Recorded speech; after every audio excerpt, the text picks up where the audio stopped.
Technologies là một công ty công nghệ cung cấp giải pháp kết nối khách hàng với các huấn luyện viên cá nhân.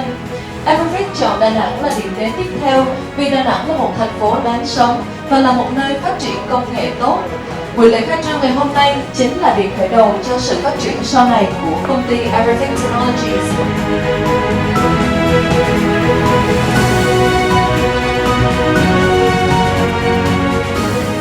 Xin hân hạnh nhiệt chào đón tất cả quý vị đã đến tham dự chương trình khai trương văn phòng mới của Everfit Technology tại Đà Nẵng buổi chiều ngày hôm nay.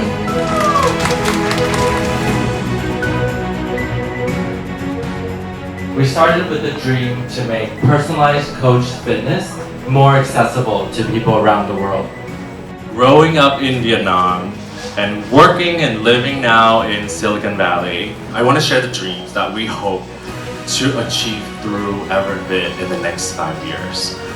I always want and to bring the Silicon Valley culture to Vietnam, especially Da Nang, a beautiful city.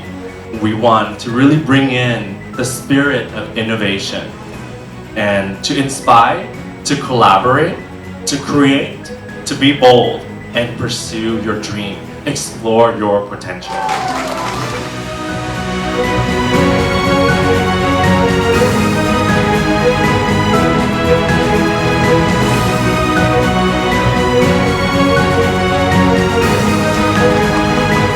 Ready?